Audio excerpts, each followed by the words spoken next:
வந்து ஒரு டிராவோட இன்டென்ஷன்ல விளையாடுற மாதிரி எனக்கு ஒரு ஃபீல் ஆகுது. ஆஸ்திரேலியா வந்து அவங்களுக்கு இந்த மேட்ச் டிரா பண்ணிட்டாங்கன்னா obviously India will be out of பிஜி இது world test championship finals. So அவங்க வந்து சவுத் ஆப்பிரிக்காவோட விளையாடுற மாதிரி இருக்கும். ஸோ அந்த பெர்ஸ்பெக்டிவ்ல அவங்க கிரவுண்ட் ரெடி பண்ணாங்களா என்னன்னு தெரியல. இது பெருசா இந்த ஃபர்ஸ்ட் 3 மேட்சஸ்க்கும் இதுக்கும் ரொம்ப டிஃபரன்ஸ் இருக்கு. ஆக்சுவலாக வந்து நாதன் மெக்ஸ்வீனி வந்து இவங்க ட்ராப் பண்ணிட்டு சாம் கான்ஸ்டான்ஸ் எடுத்துட்டு வந்தது லேட்டுன்னு நினைக்கிறேன் எனக்கு தெரிஞ்சு.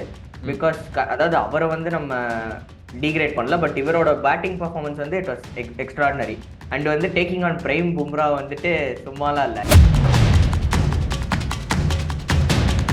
அபுஷேன் அவரோட ஒரு ப்ராப்பர் ஃபார்மை ஒரு ஹாஃப் வேல எடுத்துட்டு வந்திருக்காரு. அண்ட் நீங்க ஸ்மித் எடுத்துக்கிட்டோம்னா ஸ்மித் மட்டும் தான் நான் இதுல ஆட் ஒன் அவுட்டா சொல்லுவேன். ஏன்னா ஸ்மித்துக்கு வந்து ஒரு மெல்போர்ன்றது ஒரு ஃபேவரட்டான கிரவுண்ட். 89 ஆவரேஜ் வச்சிருக்காரு. டெஸ்ட்ல 400 ஆல்ரெடி ஸ்கோர் பண்ணிருக்காரு. ரெண்டுமே வந்துட்டு ஓகே நமக்கு வந்து ஒரு ஷார்ட் பால் மாதிரி தான் வரப்போகுதுன்ட்டு தான் லீவ் பண்ணாரு. பட் அந்த பால் அவர் எக்ஸ்பெக்ட் பண்ணல. அப்படி வந்து அது ஸ்டம்ப் கரெக்டாக சொல்ல போனால் அது வெயில்ல மட்டும் தான் அடிச்சுது. ஸோ அது வந்து பிரில்லியண்டா அதுவே கேப்டன்சிக்குமே ஒரு கிரெடிட் கொடுக்கணும். At the same time Bumrah வந்துட்டு அது டாப் நாச்சா பண்ணிட்டாரு. விராட் வந்து ஒரு பயங்கரமான ஸ்டேட்டஸ்ல இருக்காரு. அவர் வந்து ஒரு லெஜெண்ட் ஆஃப் தி கேம்ல இருக்கிறப்போ இந்த மாதிரி ஒரு விஷயம் அவர் பண்ண தேவையில்லை. மேபி அவர் வந்து இந்த வேர்ட்ஸ்ல ஏதாவது பிளே பண்ணியிருக்கலாம், பட் வந்து அவர் இடிச்சிருக்க தேவையில்லை அப்படின்றது. ஒன் இந்தியா ஹவுஸ் நேயர்கள் அனைவருக்கும் மறுபடியும் வணக்கம். டே 1 ஆஸ்திரேலியா வர்சஸ் இந்தியாவுக்கு இடையே நடந்த 4th டெஸ்டோட பாக்ஸிங் டே டெஸ்டோட ரிவ்யூ தான் பார்க்க வந்துருக்கிறீங்க. இந்த 4th டெஸ்ட்டை பொறுத்த வரைக்கும் இந்த டே 1ல வித்தியாசமான விஷயங்கள் நிறைய நடந்தது. பும்ராவால இது வரைக்கும் 6 கொடுக்க முடியலன்றத விட கொடுக்கல. பும்ரா 6 கொடுக்கல. 4000க்கும் மேற்பட்ட பந்துகளுக்கு அப்புறம் ஒரு 19 வயது வாலிபன் வந்து டாம் டூம்னு போட்டு அடிக்கிறாரு அப்படின்னா உண்மையிலே எந்த ஒரு காரணம் இல்லை, மதுரைக்காரனே கிடையாது இல்லையா அப்படின்ற மாதிரி இருந்தது. அண்ட் அது மட்டும் இல்லாமல் நிறைய பேர் வந்து நிறைய விஷயம் சொல்லிட்டு இருந்தாங்க. இந்த இன்னைக்கு டே விராட் கோலிலாம் அப்படி பண்ணாரு அப்படி இப்படின்னு சொல்லிட்டு. பட் இதெல்லாம் மட்டும் நான் மட்டும் சொல்லாமல் நம்மளோட இன்னும் டீப்பா டெப்த் அனலைசிஸ் பண்றது நம்ம கூட சரவணன் ப்ரோ ஜாயின் பண்ணியிருக்காரு. Bro welcome. வணக்கம். நான் எப்படி இருந்துச்சு மேட்ச்சு? சொன்ன மாதிரி black Bastar bro. First day வந்துட்டு நிறைய விஷயங்கள் நடந்துருச்சு. ஒரே நாள்ல வந்து நிறைய விஷயங்கள் நடந்துருச்சு. நல்லா இருந்துச்சு ஆக்சுவலா பாக்குறதுக்கு. Okay bro. ஓகே, ஸ்டார்டிங்ல நான் கேட்க வேண்டிய விஷயம் என்ன அப்படின்னா, இந்தியாவுக்கு முதல்ல பிச்சு ப்ராக்டிஸ் பிச்சே வந்து ஸ்லோவா கொடுத்துருந்தாங்க. ஆஸ்திரேலியாவுக்கு வந்து பயங்கரமா கொடுத்தாங்க. பட் ஆனால் இங்கே வந்து ஒரு கிரீனி ட்ராக்கா இருந்தது. பால்ல வந்து ஒரு மூவ்மெண்ட் இல்லை, ஒரு பெருசா ஸ்விங்கும் ஆகலை. அப்படின்றப்போ பேட் கமெண்ட்ஸ் எப்படி கரெக்டா ஜட்ஜ் பண்ணி மனுஷன் டாஸ் பண்ண பேட்டிங் நான் பேட்டிங் பா அப்படின்னு சொன்னாரு. அதை எக்ஸ்பெக்ட் பண்ணீங்களா? இது ஆக்சுவலா வந்துட்டு அவங்க 2 கேப்டன்ஸுமே சொன்னதுதான். ரொம்ப கிரீனிஷான விக்கெட்டு. பெருசா அது முன்னாடியே வந்து பார்த்தா இப்போ ரோஹித் சர்மா டாஸ்லயே அவருமே சொன்னார் நாங்களும் பேட்டிங் தான் எடுத்துப்போம் அப்படின்ற மாதிரி. ஏன்னா ஒரு ஃபர்ஸ்ட் செஷன்லயே வந்து நீங்க பாத்தீங்கன்னா ஒரு 10 ஓவருக்குள்ளேயே பால் வந்து அந்த பெருசா பிளேவே பண்ணல. அது ஒரு டெஸ்ட் மேட்சுக்கு அதாவது வந்து எனக்கு என்ன தோணுச்சுன்னா அந்த கோர்ஸ் ஆஃப் கேம்ல ஃபுல்லா பார்த்தோம்னா ஒரு நம்ம கரெக்டா தேர்ட் செஷன்ல மட்டும் தான் கொஞ்சம் அன்ஈவன் பவுன்சஸ்லாம் நிறைய பால்ஸ் வந்துச்சு. இப்போ ஆகாஷ் தீப் அலெக்ஸ் கேரி எடுத்த பால்ஸ் மட்டும் தான் ஒரு அன்ஈவன் பவுன்ஸ் இருந்துச்சு தவிர மற்றபடி வந்து ஒரு பிச் வந்து அதாவது ஒரு டிபிக்கல் ஆஸ்திரேலியன் பிச் மாதிரியே ஒரு ஃபீல் ஆகல. கிட்டத்தட்ட ஒரு ஃபிளாட் ட்ராக் மாதிரியே ஒரு ஃபீல் இருந்துச்சு. அது வந்து அதை ஒரு கெஸ் பண்ணாரா இல்லை அவங்க அப்படிதான் செட் பண்ணி எடுக்கணும். ஏன்னா வந்து அவங்கள பொறுத்த வரைக்கும் எனக்கு என்னன்னு தெரியல, பட் அவங்க வந்து ஒரு டிராவோட இன்டென்ஷன்ல விளையாடுற மாதிரி எனக்கு ஒரு ஃபீல் ஆகுது. ஆஸ்திரேலியா வந்து அவங்களுக்கு இந்த மேட்ச் டிரா பண்ணிட்டாங்கன்னா obviously India will be out of பிஜி இது world test championship finals. So அவங்க வந்து சவுத் ஆப்பிரிக்காவோட விளையாடுற மாதிரி இருக்கும். ஸோ அந்த பெர்ஸ்பெக்டிவ்ல அவங்க கிரவுண்ட் ரெடி பண்ணாங்களா என்னன்னு தெரியல. இது பெருசா இந்த ஃபர்ஸ்ட் 3 மேட்சஸ்க்கும் இதுக்கும் ரொம்ப டிஃபரன்ஸ் இருந்துச்சு. பவுலர்ஸ்க்கு அசிஸ்டே கொடுக்காத ஒரு பிச் மாதிரி. Okay okay bro. ஆக்சுவலாக இப்போ எனக்கு இன்னொரு கேள்வி வருது. என்ன அப்படின்னா, அந்த 19 வயது சிறுவன் எப்படி வந்து இந்த புரட்டு புரட்டி எடுக்கிறாப்புல அப்படின்ற மாதிரி இருந்தது. ஆல்ரெடி வந்து முதல்ல ப்ரெஸ் மீட்லேயும் சொன்னது. அது மட்டும் இல்லாமல் அதுக்கு முன்னாடி பிரைம் மினிஸ்டர் லெவலுமே நம்ம பார்த்தோம். இந்த மாதிரி அகெயின்ஸ்ட் பும்ரா வந்து ஆடி இருக்கிறார். அது போக 79 பந்துகள் 100 பேர் அடிச்சிருக்கிறார். அப்படின்றப்போ அந்த இந்தியாவுக்கே அசராத மனுஷன் இதுக்கு அசரப்படான்னு சொல்லிட்டு ஒரு சிலர் நினச்சிக்கிட்டு இருந்தாங்க. பட் ஆனால் எல்லாருமே பயங்கரமா ஷாக் ஆகிட்டார். அவ்வளோதான் சொல்ல வேண்டியதாக இருக்குது. ஸோ சாம் கோன்ஸ்டாஸ் அவரோட பேட்டிங் பத்தி என்ன நினைக்கிறீங்க? சாம் கான்ஸ்டாஸ் அதான் நீங்க சொன்ன மாதிரி அந்த பிரைம் மினிஸ்டர் லெவன் விளையாடுறப்பே வந்து ஆக்சுவலா அதை நான் மென்ஷன் பண்ணியிருந்தேன். அதாவது ஃப்ரெண்ட்ஸ் கிட்ட எல்லாம் டிஸ்கஸ் பண்ணும்போது தான் பேசுறப்ப பயங்கர பொட்டன்ஷியல் இருக்கு. ஆக்சுவலா வந்து நாதன் மெக்ஸ்வீனி வந்து இவங்க ட்ராப் பண்ணிட்டு சாம் கான்ஸ்டான்ஸ் எடுத்துட்டு வந்தது லேட்டுன்னு நினைக்கிறேன் எனக்கு தெரிஞ்சு. பிகாஸ் அதாவது அவரை வந்து நம்ம டிகிரேட் பண்ணல, பட் இவரோட பேட்டிங் பர்ஃபார்மன்ஸ் வந்து இட் வாஸ் எக்ஸ்ட்ராடினரி. அண்ட் வந்து டேக்கிங் ஆன் பிரைம் பும்ரா வந்துட்டு சும்மாலாம் இல்லை. ஆக்சுவலா வந்து பாத்தீங்கன்னா அவர் அதுக்கு முன்னாடி ஒரு ரிவர்ஸ் இது ஸ்வீப் அடிக்கணுன்ற மாதிரி ட்ரை பண்ணாரு. அப்போ ம். மிஸ் ஆயிடுச்சு ஆக்சுவலா அவருக்கு ஃபர்ஸ்ட். அந்த மிஸ் ஆனப்போ வந்துட்டு கேஎல் ராகுல் அவங்கலாம் வந்துட்டு அந்த ஓவர் முடியிறப்ப சேஞ்ச் ஆகுறப்ப சிரிச்சிட்டே போனாங்க. ஸோ அடுத்த ஓவர்லயே வந்து திரும்ப பின்னாடியே தான் நான் ஸ்கோர் பண்ண போறேன், ஒரு 4 ஒரு 6 அங்கதான் அடிக்க போறேன்ற மாதிரி அடிக்கிறதுல அந்த கட்ஸ் வேணும் ஆக்சுவலா. ஈவன் தோ ஹோம் கிரவுண்ட் தான் இருந்தாலும், ஹோம் கிரவுண்டு சேரிங் எல்லாமே இருந்தாலும் வந்து ஒரு பிரைம் பவுலர், ஒரு வேர்ல்ட் கிளாஸ் பவுலரை வந்து பனிஷ் பண்றோம், அவர் ஓவரை வந்து நம்ம அவரை வந்து கொஸ்டினபிள் ஆக்குறோம், அவரோட ஸ்பெல்ல கொஸ்டினபிள் ஆக்குறோன்றது வந்து பயங்கரமான ஸ்டெப் ஆக்சுவலா. அது பயங்கரமா பார்க்கக்கூடிய ஒரு ஒரு டேலண்டட் பிளேயர். அது ஓப்பனிங் ஸ்பாட்டுக்கு ஒரு ஆஸ்திரேலியனுக்கு அடுத்த ஒரு டிரான்சிஷனுக்கு ஒரு பிளேயர் கிடைச்சிட்டாருன்ற மாதிரி சொல்லலாம். Okay bro. அண்ட் என்னோட இன்னொரு ஒரு கேள்வி என்னன்னா, இந்த தடவை ஆஸ்திரேலியாவோட டாப் ஆர்டர் ஆல்மோஸ்ட் வந்து பார்த்தீங்கன்னா, ஸ்மித் வரைக்குமே 4 வரைக்குமே வந்து 50 ஸ்கோர் பண்ணியிருக்காங்க. ஸோ இந்த பிஜிடி டூர்ல ஃபர்ஸ்ட் டைமா நடந்திருக்குது. அண்ட் அது மட்டும் இல்லாமல் ரொம்ப மாசம் கழிச்சு ஆஸ்திரேலியாவுக்கு வந்து டாப் ஆர்டர் ஒரு பெர்ஃபார்ம் பண்றாங்க அப்படின்றதுமே வந்து பார்க்க முடியுது. முக்கியமா வந்து இது வந்து கான்ஸ்டாஸ் உள்ள வந்ததுனால இப்படி பண்றாங்களா? இல்ல வந்து இப்பதான் அவங்களுக்கு வந்து நம்ம உண்மையிலே ஒரு ஆஸ்திரேலியன் கிரிக்கெட் டீம் இப்படிதான் பண்ணணும் அப்படின்னு சொல்லிட்டு இப்பதான் உங்களுக்கு தெரியுதா? இல்ல ஆக்சுவலா அதான் நீங்க பாத்தீங்கன்னா, அப்படி பார்த்தாலுமே வந்துட்டு சில பால்ஸ்லாம் ஸ்ட்ரகிள் பண்ணதான் செஞ்சாங்க. ஆக்சுவலா வந்துட்டு இப்போ இந்த பிட்ச் வந்து பெருசாவே அசிஸ்ட் பண்ணலன்றனா இருந்தாலுமே வந்துட்டு ஏர்லி ஸ்டேஜஸ் ஆஃப் லபுஷேனும் ஸ்மித் ரெண்டு பேருமே வந்து ரொம்ப அக்லியா தான் ஆடினாங்க. பட் அவங்களுக்கு வந்து ரொம்ப லக் ஃபேக்டர்ஸ் பயங்கரமா இருந்துச்சு.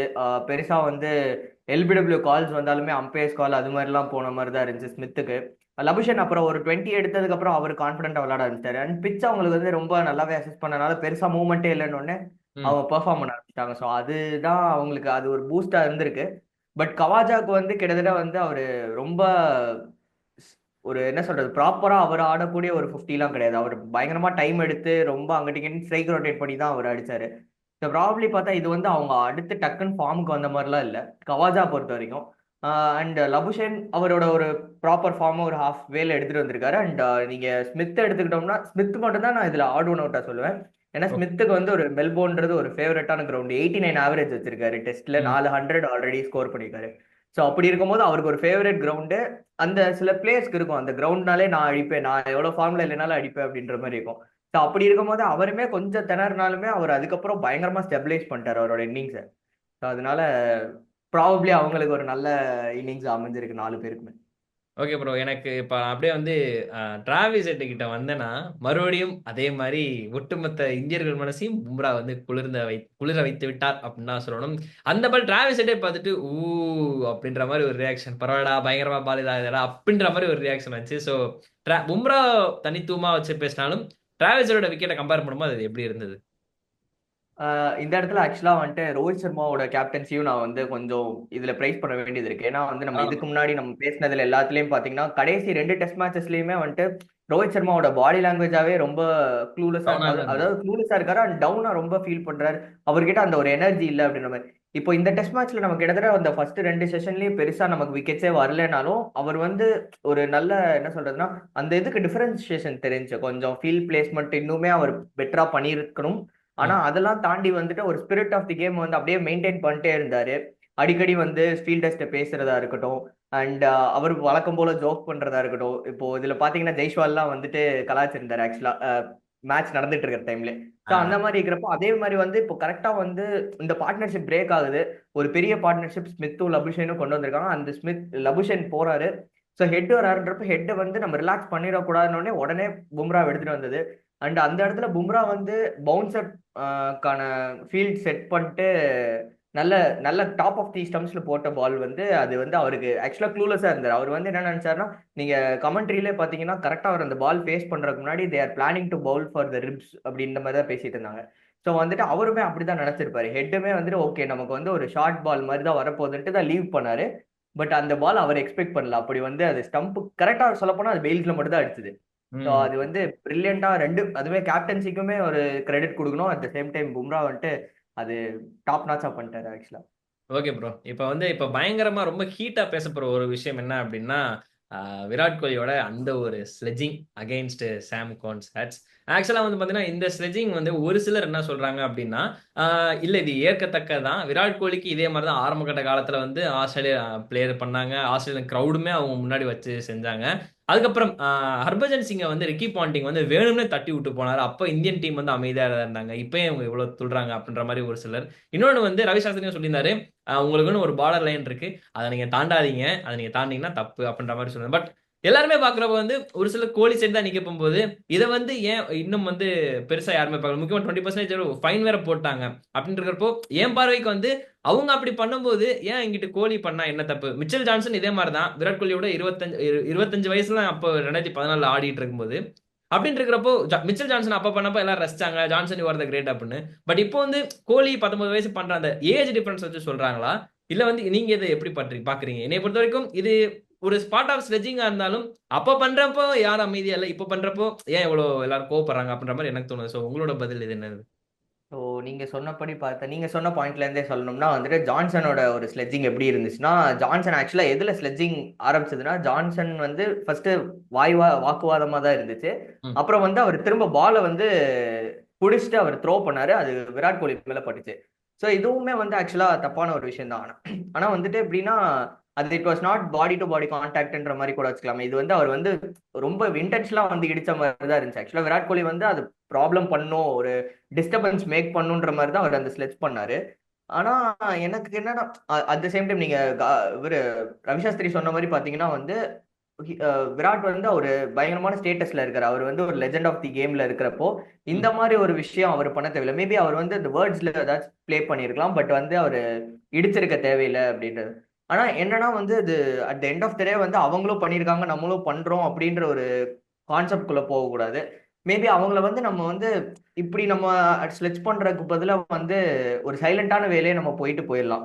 மேபி ஸ்லெட்ஜிங் வித் வேர்ட்ஸ்ல போயிருக்கலாம். ம். இது கொஞ்சம் ஓவர் தி லைன் தான். அவர் சொன்ன மாதிரி ஒரு பார்டர் லைன் தாண்டின மாதிரி தான் ஒரு இது இருந்துச்சு. அண்ட் வந்து பாத்தீங்கன்னா, இத வந்து பாண்டிங் வந்து தப்புன்னு சொல்றாரு கமெண்ட்ரி பாக்ஸ்லன்ட்டு. அதுதான் நமக்கு வந்து சிரிக்கிற மாதிரி இருந்துச்சு. ஏன்னா நீங்க எல்லாம் பண்ணிருக்கீங்க. நீங்க ஆஹ் பண்ணது மட்டும் இல்லாம கேட்ச் ஒன் பவுன்ஸ் ஆகி பிடிக்கிறதெல்லாம் நீங்க கேட்ச்னு கிளைம் பண்ணிருக்கீங்க. அப்படிலாம் இருக்கும் போது ஸ்பிரிட் ஆஃப் தி கேம் பத்தி நீங்க எப்படி பேசலான்ற ஒரு ஒரு இதுதான் இருக்குது. மத்தபடி வந்து இது தேவையில்லாத ஒரு இதுதான் நான் என்னோட இதுல இருந்து பாக்குறேன். as a விராட் கோலி ஃபேனாவும் சரி, பிகாஸ் அவர் throughout the Australian tours அவர் ஸ்லெட்ச் பண்ணி நம்ம நிறைய பார்த்திருக்கோம். அதுதான் நம்மளும் விருப்பப்படுவோம். விருப்பம். பட் வந்துட்டு இந்த ஸ்லெட்ஜிங் வந்துட்டு கொஞ்சம் அந்த பிசிக்கல் போனது வந்துட்டு கொஞ்சம் இட் வாஸ் நாட் நீடட்ன்ற மாதிரி ஒரு ஃபீல் இருந்துச்சு. Okay, okay, okay bro. ஜென்யூனான ஒரு ஆன்சர். ஆக்சுவலா எதிர்பார்க்காதத விட பயங்கரமா இருந்தது. சரி, என்னோட அடுத்த ஒரு கேள்வி என்னன்னா, பும்ராக்கு இந்த தடவ ஓகே. கடைசி டைம்ல கிளிக் ஆயிடுச்சு. வழக்கம் போல மேட்ச இழுத்து கொண்டு வந்துட்டாரு. அங்க ஆகாஷ் தீப்னு ஒருத்தர் இருக்கிறாரு. அவருக்கு விக்கெட் விழுகுமா? விழுகாதா?